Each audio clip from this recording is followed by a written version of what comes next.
I've been a cop for 13 years in rural Minnesota. Population 8,500. Mostly farmland stretching as far as you can see in every direction. It's the kind of place where everybody knows everybody, where the biggest excitement is Friday night football and the annual county fair. My job is about as boring as it gets, breaking up bar fights at the Rusty Nail, dealing with teenagers spray painting the water tower, hauling in drunk drivers who think they can make it home on those dark country roads. I've written more speeding tickets than I can count, and spent countless hours doing welfare checks on elderly residents during harsh winters. Our police force is small, 4 officers total, including Chief Hendricks, who mostly handles paperwork and politics. We operate out of a building that used to be a hardware store, with a radio dispatch system that sounds like it's from the 1970s. When a call comes in, we use the old codes. Code 1082 means burglary or possible break-in. Code 415 is a disturbance. Code 10 to 54 means livestock on the roadway, which happens more often than you'd think. I've always been the sympathetic one on the force. The one who takes time to listen when Mrs. Chen complains about her neighbor's dog, or when old Mr. Patterson swears someone's been stealing his mail. Marcus, my partner, says I'm too soft. Maybe he's right. But in a town this small, these people aren't just cases or call numbers. They're your neighbors. You see them at the grocery store, at church, at the post office. You know their stories. I've handled my share of serious cases over the years. Domestic violence incidents that make your stomach turn. A meth lab we busted out near the county line. A fatal car accident involving 3 teenagers who'd been drinking after prom. Those cases stay with you, leave marks on your soul that don't fade. But there's one case I can't explain no matter how hard I try. One call that changed everything I thought I knew about reality. Her name was Margaret Whitmore. 67 years old, lived alone in a farmhouse about 3 miles east of town. Her husband Robert died 4 years ago. Heart attack while checking the fence line. She'd been by herself ever since. She had 2 adult children, but they lived out of state. Boston and Seattle, I think. They visited maybe twice a year, if that. Margaret called us a lot. I mean, a lot. At least once a month, sometimes more. Suspicious noises in the attic that turned out to be raccoons. A strange car driving past her house that was just the mail carrier's new vehicle. Shadows moving in her cornfield that were nothing but wind and stalks swaying. She was lonely and scared and maybe a little paranoid living in that big house all by herself. But I never minded responding to her calls. I'd show up, walk through the house with my flashlight, check the doors and windows, reassure her that everything was fine. She'd make me coffee, and we'd talk for a while before I left. It was part of the job I actually liked. Her farmhouse sat a full mile from the nearest neighbor, surrounded by acres of corn that grew 8 feet tall in the summer. It was the kind of isolation that some people crave and others can't handle. Margaret used to handle it just fine when Robert was alive. But after he died, that isolation seemed to press in on her. Looking back, the signs were there from the beginning. Little things I should have noticed. But you don't see patterns until it's too late, do you? You don't connect dots that seem miles apart until someone draws the lines for you in blood. It was a Wednesday in late October when the call came in. I remember because Wednesdays were usually quiet. The radio crackled to life around 2:30 in the afternoon. Code 182.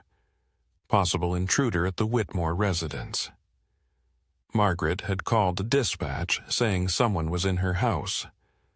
Marcus and I exchanged glances. Another false alarm, probably. We grabbed our jackets and headed out. The sky was overcast, heavy gray clouds promising rain. The weather report said a storm was moving in, could last through the weekend. Just another Wednesday.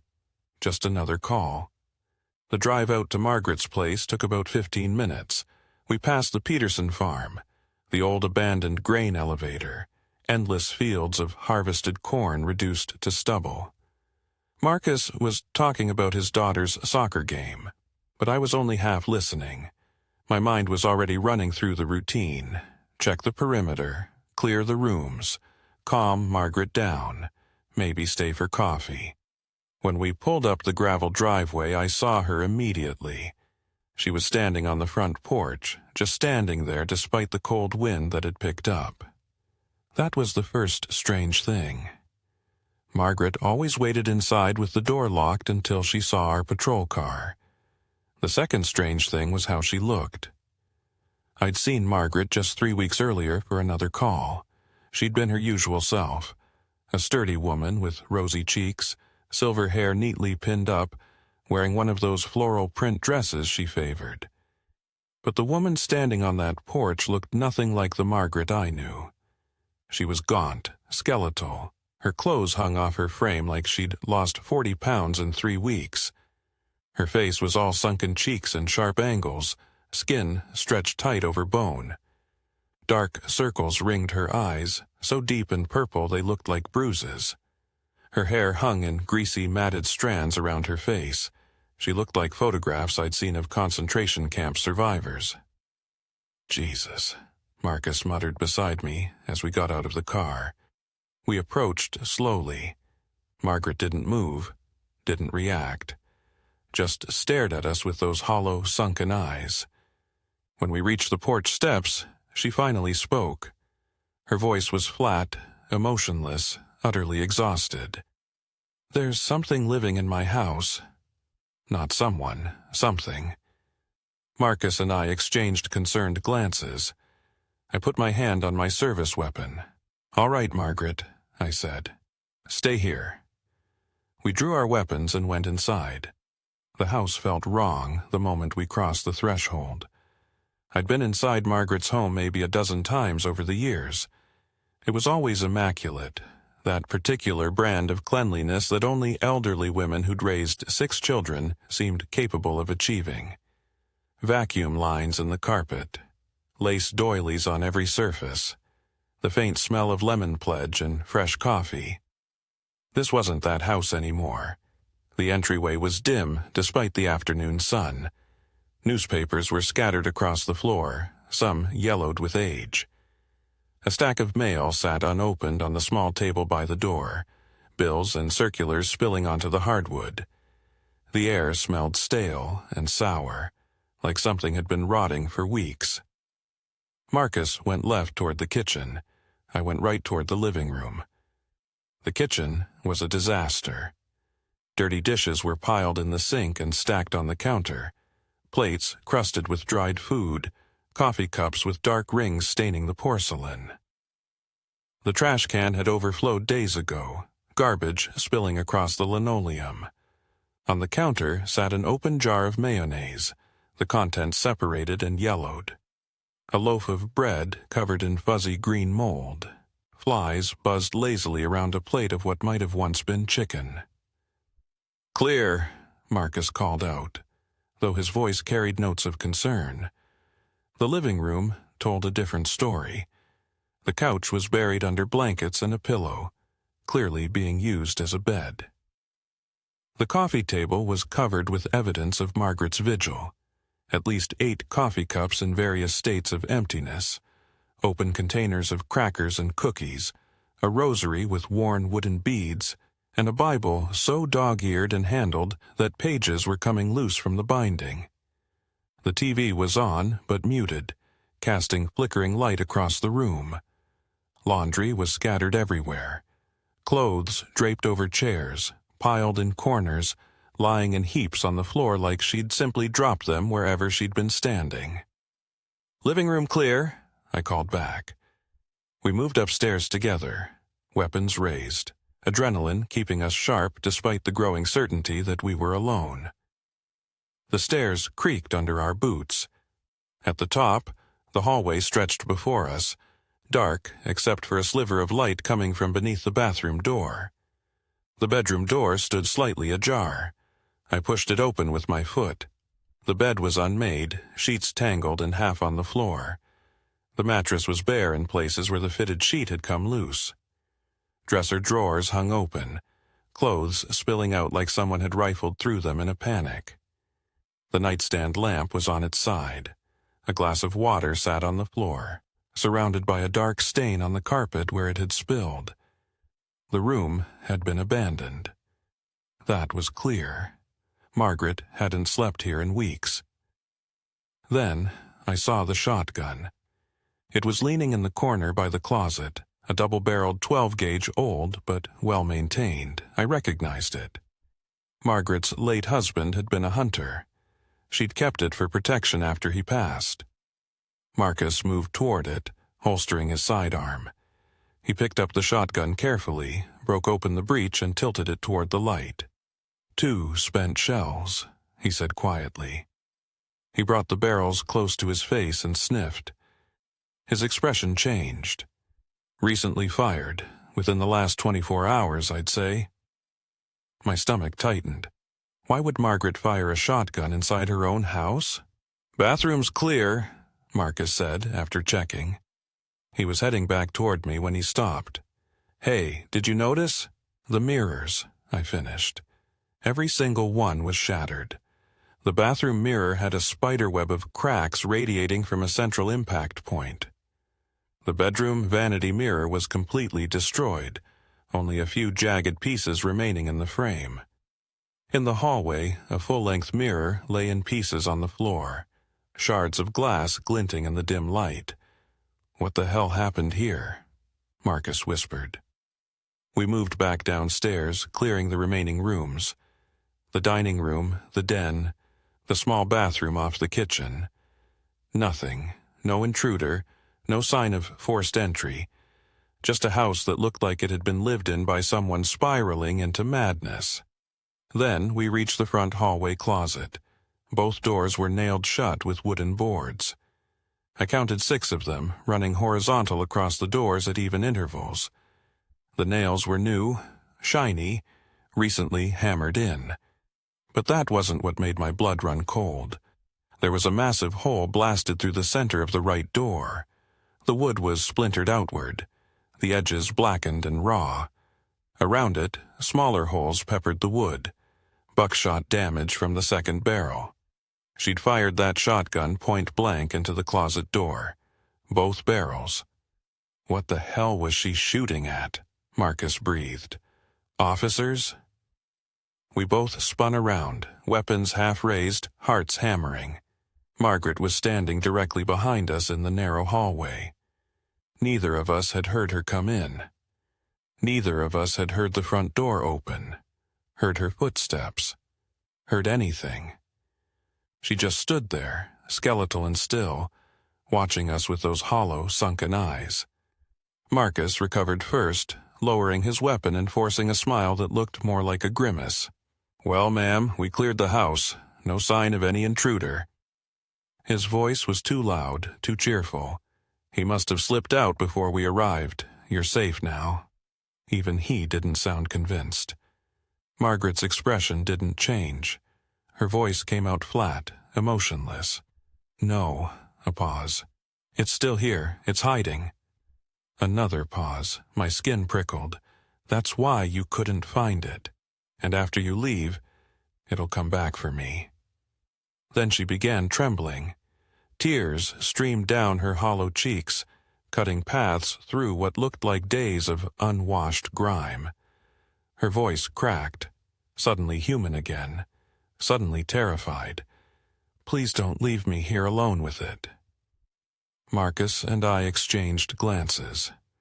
Whatever was happening here, it was beyond a simple welfare check. We guided Margaret to the living room, cleared a space on the couch and sat on either side of her. She was shaking so badly I could feel it through the cushions. "Margaret," I said gently, "tell us what's been happening. Start from the beginning." She took a shaky breath, wiped her tears with trembling hands that looked like bird bones wrapped in paper-thin skin. "It started about 5 weeks ago." Nothing could have prepared me for what she told us next. She took a shaky breath, wiped her tears with trembling hands that looked like bird bones wrapped in paper-thin skin. It started about 5 weeks ago. I was lying in bed, trying to fall asleep. Her voice was quiet but steady now, like she'd rehearsed this story in her head 1,000 times, waiting for someone who might actually listen. I heard this soft scratching sound, coming from my bedroom closet. I nodded, trying to keep my expression neutral and encouraging. The scratching was rhythmic, deliberate, steady. She paused, searching for the right words. It wasn't frantic like an animal would be. It was controlled, purposeful. Marcus shifted beside me. What did you think it was?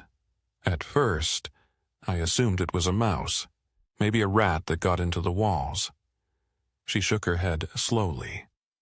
But the scratching was coming from too high on the door. About chest height, no rodent could reach that high. The hair on my arms stood up. I tried to open the closet several times while the scratching was happening, she continued. Each time I reached for the doorknob, I got this overwhelming sense of dread. Like my body knew something my mind didn't. I'd get nauseous, break out in a cold sweat. My hand would just freeze there, inches from the knob. I couldn't force myself to turn it. Why not? I asked. Margaret looked at me with those hollow eyes. Because the scratching sounded too calculated, too patient, like something was trying to lure me into opening the door, like it knew if it scratched softly enough, gently enough, I might think it was harmless. A chill ran down my spine, so I started locking the closet door every night before bed. Did that help? Marcus asked. For a while. She wrung her hands together. The first week, the scratching remained soft, persistent. Same time every night, between 2 and 4 in the morning. The second week, it grew louder, more aggressive. By the third week, it sounded like something was tunneling through the wood. Violent, gouging sounds. Wood splintering. I could hear it from across the room with my pillow over my head. I felt my body temperature drop a few degrees. One morning, about 3 weeks ago, I unlocked the closet. I had to know. Her voice cracked slightly. The door swung open, and I saw them. Deep gouges carved into the inside of the door. 4 parallel grooves, like fingernail scratches. But they started 6 feet off the ground and extended down to about 3 feet. 6 feet? I repeated. I measured them carefully, multiple times. She nodded. Whatever made those marks was tall, and it was trying to get out. Marcus and I exchanged glances. I felt him tense beside me. I examined them closely, Margaret continued. They looked like human fingernail marks, but impossibly deep. The wood was carved away in grooves, not just scratched. No animal could create marks like that. No animal that tall. The room felt colder. I realized I was holding my breath. About 4 weeks ago, a week after I discovered the claw marks, I woke around 3 in the morning to the scratching. But this time there was a voice with it, soft, muffled through the door, calling my name. Margaret, Margaret. She started trembling again. I put a hand on her shoulder, trying to offer some comfort. I recognized the voice immediately. Her voice dropped to barely a whisper. It was Robert, my husband. He died 4 years ago. Heart attack. Jesus, Marcus breathed. It sounded exactly like him. Same gentle tone he used when I was upset. The voice said, Margaret, please open the door. I need to talk to you. My mouth went dry. Part of me wanted to believe it was really him. God, I wanted to open that door so badly, but something was wrong. It sounded like Robert, but the words weren't his. Robert never begged. This thing was begging. What did you do? I asked. I stayed in bed. Frozen, I didn't respond, didn't move, barely breathed. What did the voice say? Marcus leaned forward. Margaret's eyes were distant, reliving it. It said, "God sent me back, Margaret. He's giving us another chance. Open the door, and I'll take you with me. We can be together again, young again, Margaret. No more pain, no more loneliness. Just open the door." The words hung in the air like poison. I didn't answer. The voice continued for 20 minutes. Then it stopped, just stopped, and the scratching resumed, more violent than before. Marcus cleared his throat. "Mrs. Whitmore, why didn't you call us when this started?" Margaret's smile was bitter. "Would you have believed me? I'm the crazy old lady who calls about raccoons and UFOs. I thought maybe I was losing my mind. Dementia, maybe. I didn't want to bother you with my delusions." "We believe you, Margaret," I said firmly. "Keep going. What happened next?" She took a deep breath. Her hands were shaking again. "It got worse. Much worse. The voice came back the next night. But this time, when I refused to open the door..." She paused, met my eyes. "It got angry." Margaret's voice grew quieter, forcing us to lean in. "The second night, the voice came back." I could see her reliving it, the fear fresh in her eyes. Robert began pleading again. Same gentle tone. "Margaret, please. I miss you so much. Open the door, and we can be together." I stayed silent, didn't respond. After 10 minutes, she swallowed hard. The voice changed. "Changed how?" Marcus asked. The gentle tone dropped away. It became harsh, demanding. "Open this door, Margaret." It didn't sound like Robert anymore. It was deeper. Guttural, like something was wearing his voice but couldn't maintain the disguise. My skin crawled. "I said, open the door!" Margaret's voice cracked, mimicking the entity. It started screaming, profanity, obscene threats, things Robert would never have said. Never even thought. "Jesus Christ," Marcus muttered. Then it began hammering on the door from inside. Violent impacts that shook the door in its frame. The boards I'd nailed across barely held. The pounding continued for an hour straight while I huddled in the living room with my hands over my ears, praying. I exchanged a glance with Marcus. His face had gone pale. "The third night was worse," Margaret continued. "The pounding came from all the closets simultaneously. Bedroom closet, hallway closet, coat closet by the front door. The same voice emanating from each location. Same words, same fury, perfectly synchronized. That's when I realized it wasn't multiple entities. It was one thing, somehow present in all those spaces at once. The logical part of my brain wanted to reject this, but the conviction in her voice, the specific details, this wasn't dementia or delusion. For the first 4 weeks, it only happened at night, Margaret said. Never during the day. I could sleep on the couch while the sun was up. That's the only way I survived this long.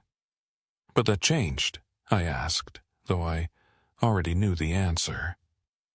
Margaret nodded slowly. 3 days ago, it started happening during the day too.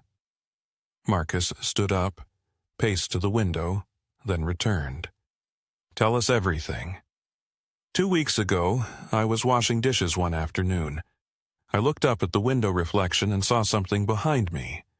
I spun around, nothing there, but when I looked back at the window, her hands twisted in her lap. There was a figure, visible in the reflection only. A tall figure in a black hooded robe. Its face was a skull with curling horns, and its eyes glowed red, like coals in a furnace.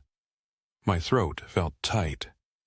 The figure raised its arms toward me. It didn't have hands, just long curved claws.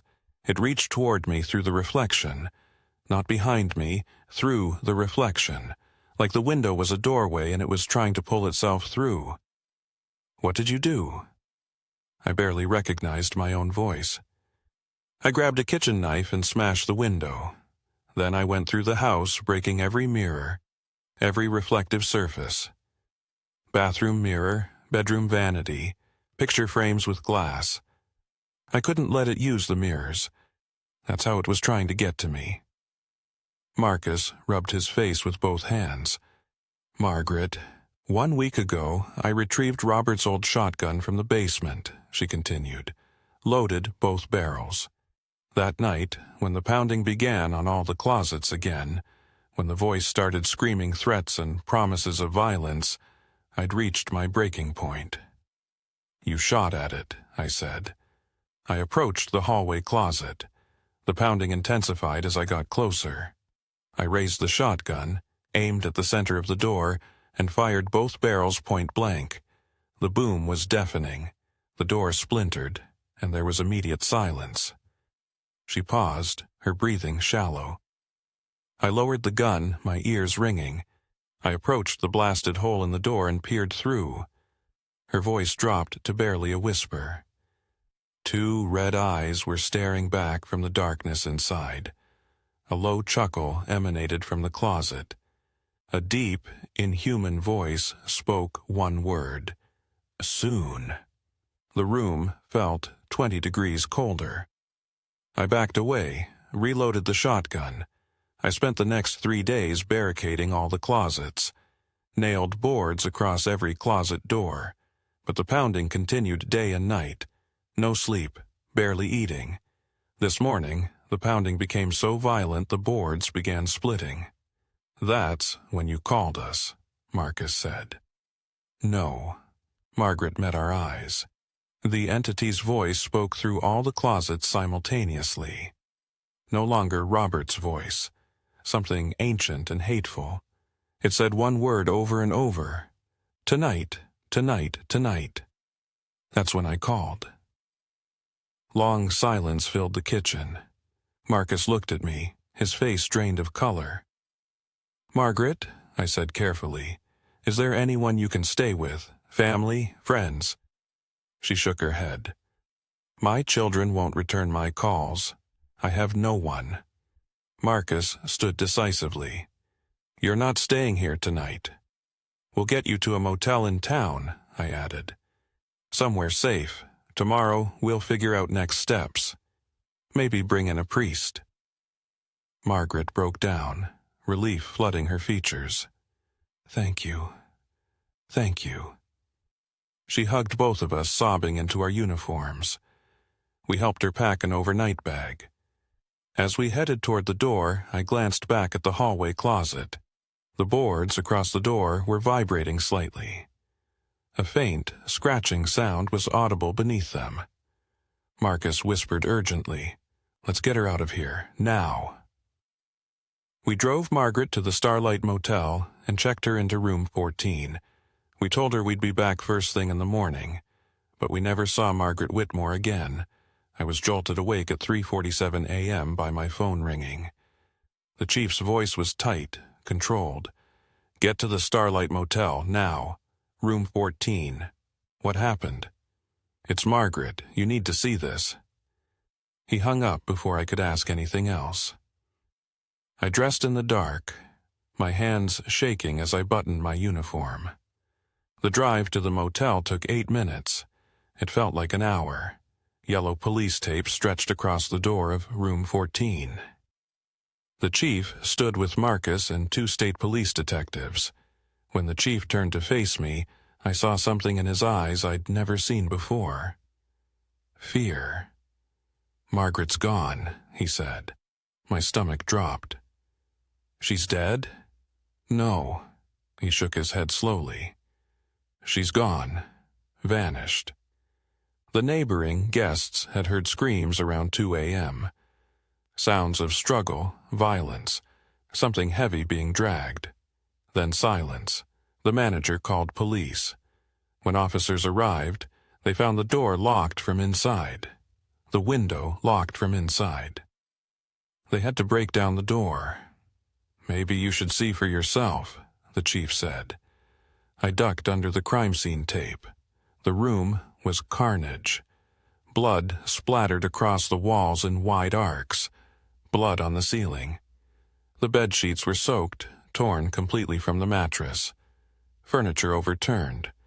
The lamp shattered against the far wall. Then my eyes found the floor. 8 thin, parallel lines of blood streaked across the carpet, leading from the bed toward the bathroom. I stared at them, my mind slowly processing what I was seeing. 8 fingers. Someone had dragged 8 fingers across the carpet, clawing, trying to hold on, being pulled by something. The trails were smeared, desperate, the marks of someone fighting for their life. I followed the blood trails. They led to the bathroom door, standing open. The trails continued across the tile floor, darker against the white surface. They ended at a small closet in the bathroom. The door hung open, swaying slightly in the air conditioning current. I approached slowly, looked inside. The closet was empty, completely empty. Not even blood on the floor inside. Just wire hangers on the rod, swaying gently. I stared into that dark space, my mind refusing to process what I was seeing. The chief spoke from behind me. No body, no Margaret, no way out of that closet. It's just a closet. 4 feet deep, no windows, no vents, no hidden doors. We checked. God help us, we checked everything. I backed away from the closet, sat down on the bathroom floor, my legs suddenly unable to support me. Marcus was sitting against the wall, his face gray. We sat in silence, both of us knowing what we'd seen, not wanting to believe it. They searched for Margaret for weeks, dragged the lake, searched the woods, questioned everyone in town. No trace, no body, no evidence. The case went cold. Officially, she was listed as a missing person. Unofficially, everyone knew she hadn't run away. I tried to move on, tried to forget.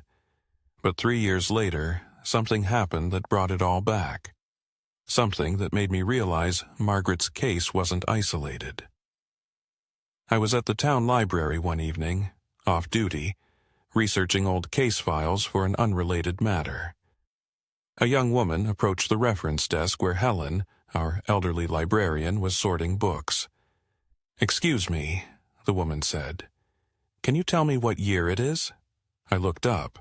The woman was in her early 20s, slender, pretty.